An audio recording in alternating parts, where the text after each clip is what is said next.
नमस्कार दर्शक बंधु आपण मानक शुभ मोटिवेशनल यूट्यूब चैनल को बहुत बहुत स्वागत जनावि। प्रत्येक विवाहित नारी एवं पुरुष माने जानी रखंतु मन देकी वीडियोटी को सुनंतु। स्वामी माने स्त्री को एमिति कहंतु नहीं। आसंतु कौन कौन सब से कथा गुड़िक जानिबा। तुमको बाहा होई मो जीवन नष्ट होईगला यह कहवा द्वारा आपणक स्त्रींकर आत्मसम्मान को बाधि थाए, तांको बहुत कष्ट होइथाए। तुमे सुंदर नुहे, तुम ठारो अन्य झियो माने सुंदर एमिति कहले मध्य जने स्त्री को बहुत कष्ट अनुभव होइथाए। मु एबे बुझुची तुमको कौन पाई केही पसंद करू नथिले, तुमको कौन पाई केही बाहा हेबा पई राजी हेउ नथिले। एमिति मध्य केबे भी जने स्त्री को तांका स्वामी कहबा उचित नुहे। बारंबार तुम स्त्री देह खराब होउथिले तांको कुहंतु नाही कि तू रोगिणा, एसबु मध्य कहबा उचित नुहे। तो बापा माँ किछि तुमको शिखै नाहंती, स्त्री कौनसी भूल कले किंबा कथा कथार एपरी तांको कहंतु नाही जे तुम बापा माँ तुमको किछि शिखै नाहंती। यह कहिले जने नारी को बहुत कष्ट अनुभव होइथाए। तुम ठारू खराब स्त्री मु दुनिया रे देखिनी एमिति कहंतु नाही, सबुबले स्त्री को सम्मान दियंतु। तुमे मो स्त्री हेबा पई योग्य नुहे एमिति कही स्त्री को निश्चय मध्य देखांतु नाही। एपरी नुआ नुआ शिक्षणीय वीडियो देखिया पई आम चैनल को सब्सक्राइब करंतु, पाखरे थिबा बेल नोटिफिकेशन को ऑन करंतु। एहा द्वारा हमर समस्त वीडियो आपण मानक पाखरे प्रथमे पहुंची परिबो। नेक्स्ट, मो आखि आगरू चली जाओ। अधिकांश स्वामी रागरे निज स्त्री को एपरी कही थांती। एपरी कहबा द्वारा माता लक्ष्मी क्रोधित होइथांती। एसबु मध्य जने स्त्री को कहबा उचित नुहे। तुम पाई मोर छुआ खराब होई गले। निज पिलांक दुष्टामी पाई स्त्री को दोष दियंतु नाही, कारण पिलांको गढ़िबार दायित्व केवल स्त्रींकर नुहे उभयंकर थाए। वर्तमान आसंतु प्रत्येक विवाहित नारी माने एसबु मने रखंतु, ध्यान सहित शुणंतु जे स्वामींकर भल पाइबा बा स्वामी को केमिति निज प्रति आकर्षित करेंगे। एबे आसंतु जानिबा। घरु काम रे बाहर की जीवा समय रे हसिकी रुमाल टी हाथ रे धरे दियंतु। देखिबे घर को फेरला बेले स्वामी आसी पहुंची प्रथमे तुमको ही खोजिबे। तांको किछि न जणे बा स्वामी को किछि न जणे बेले बेले तुम पॉकेट मनी रु तांको पाई किछि गिफ्ट किनि दियंतु। स्वामी मानकर खुशीर ठिकाना रहिबो नाही। छुट्टी दिन मानकरे तांको मन पसंदर खाइबा बनै कि खुआंतु एवं तांको सह भल समय बितांतु एवं आपणको पुराना दिनर स्मृति को मने पकांतु। देखिबा वीडियोटी केउ केउ स्थान रे पहुंची निश्चय मते कमेंट रे आपणकर जिलार नाम निश्चय भाव में लिखि दियंतु। आपण माने ओडिसा रे देखुचंदी कि ओडिसा बाहर देखुथिले मध्य आपण माने कमेंट निश्चय जणांतु। छुट्टी दिन मानकरे तांको मन पसंदर खाइबा बनेकी खुआंतु एवं तांको सह भल समय बितांतु एवं आपणको पुराना दिनर स्मृति को मने पकांतु। कौनसी जिनस किणी देबा पाई जिद्दी करंतु नाही। एमिति करिले से तुमको आहुरी भल पाई बसिबे एवं सुविधा देखिकी तुम पाई से निश्चय सही जिनस किणी देबे। केबे भी स्वामी को पाखरे सबुबले सब जिनस पाई जिद्दी करिबा उचित नुहे। जेउ दिन तांको देह भल लागु नथिबो से दिन तांको गोड़ हाथ मुंड घसी देबे एवं पादरे टिके तेल मालिश करदेबे। एहा द्वारा तांको मनर स्थिति भल होई जिवो एवं से तुम प्रति अधिक आकृष्ट होई जिवे। बुलिबा पाई जिबा समय रे तांको पसंदर साड़ी किंबा ड्रेस पिंधंतु। तांकर मन प्रफुल्ल बा खुशी रहिबो। तांको लागिबो दुनियार सबुठु सुंदर हेउचंती मो स्त्री, आउ तुमर अधिकरु अधिक इच्छा को से निश्चय पूरण करेंगे।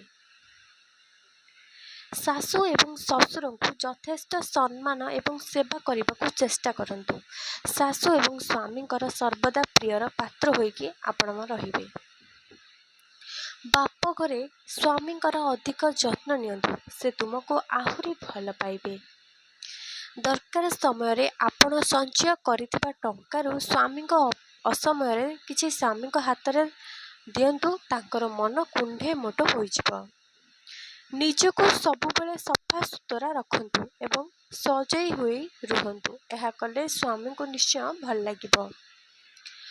ନିଜ ଶାଶୁଘର ସଦସ୍ୟମାନଙ୍କର ପ୍ରଶଂସା କରନ୍ତୁ ସବୁବେଳେ। ସ୍ୱାମୀଙ୍କ ସହିତ ସବୁବେଳେ ଅଯଥାରେ ଯୁକ୍ତି କରନ୍ତୁ ନାହିଁ। ସବୁବେଳେ ତାଙ୍କ କଥାକୁ ସମ୍ମାନ ଜଣାନ୍ତୁ ଏବଂ ଯଦି ସେ କିଛି ଭୁଲରେ କହୁଛନ୍ତି ତାହେଲେ ତାଙ୍କୁ ବୁଝିବାକୁ ଚେଷ୍ଟା କରନ୍ତୁ, କିନ୍ତୁ ଯୁକ୍ତି କରିକି ତାଙ୍କୁ କ୍ରୋଧିତ କରନ୍ତୁ ନାହିଁ।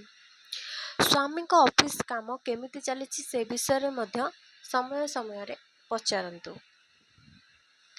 ଏସବୁ କଥା ନାରୀମାନେ କାନିରେ ଗଣ୍ଠି ପକାଇକି ରଖନ୍ତୁ, ମନ ଦେଇକି ଟିକେ ଶୁଣନ୍ତୁ। ଆସନ୍ତୁ ଆଉ କିଛି ସୁନ୍ଦର କଥା ଭିଡ଼ିଓରେ ଆମେ ଜାଣିବା। ସିନ୍ଦୁର ପିନ୍ଧିବା ବେଳେ ଯଦି ଫରୁଆଟି ହାତରୁ ଖସି ପଡ଼େ କିମ୍ବା ମଙ୍ଗଳସୂତ୍ର ଛିଡ଼ିଗଲେ ମା ବୃନ୍ଦାବତୀଙ୍କ ପାଖରେ ଦୀପଟିଏ ଜାଳିବା ସହିତ ବେଗୁନିଆ ଡାଳଟିଏ ଭାଙ୍ଗିଦେବା ଉଚିତ। ବିବାହ ପରେ ନାରୀ ଏହି ସବୁକୁ ବାଣ୍ଟନ୍ତୁ ନାହିଁ। ମେହେନ୍ଦୀକୁ ଅନ୍ୟ କାହା ସହିତ ସେୟାର କରନ୍ତୁ ନାହିଁ। ଏହାଦ୍ୱାରା ସ୍ୱାମୀଙ୍କର ଆପଣଙ୍କ ପ୍ରତି ଆକର୍ଷଣ କମିଯାଇଥାଏ।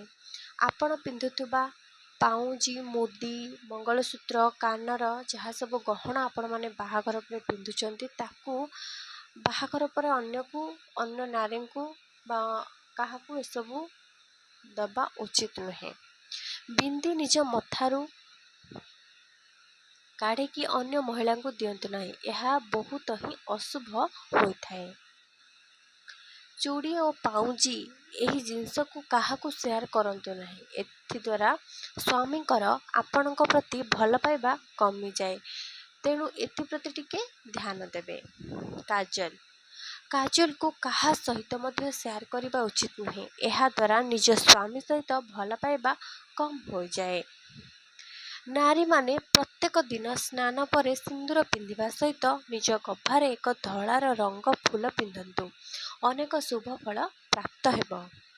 ସିନ୍ଦୁର ଆମ ହିନ୍ଦୁ ଧର୍ମରେ ସିନ୍ଦୁରର ଅନେକ ମହତ୍ତ୍ୱ ରହିଛି। ଏହା ବିବାହିତ ସ୍ତ୍ରୀର ଗହଣା ଅଟେ, କିନ୍ତୁ ସେମାନଙ୍କୁ ସର୍ବଦା ନିଜ ସିନ୍ଦୁରର ଅନ୍ୟ ମହିଳାଙ୍କ ସହ ସେୟାର ନ କରିବା ଦରକାର।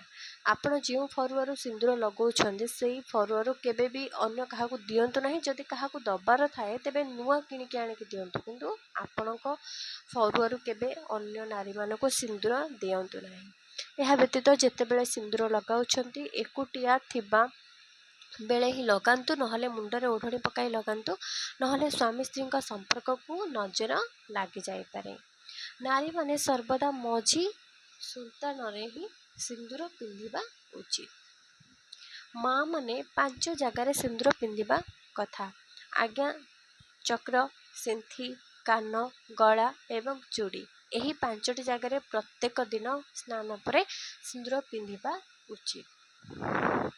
ନାରୀମାନେ ସ୍ନାନ ପରେ ନିଜର ଆଙ୍ଗୁଳିରେ ସିନ୍ଦୁର କେବେ ବି ପିନ୍ଧନ୍ତୁ ନାହିଁ।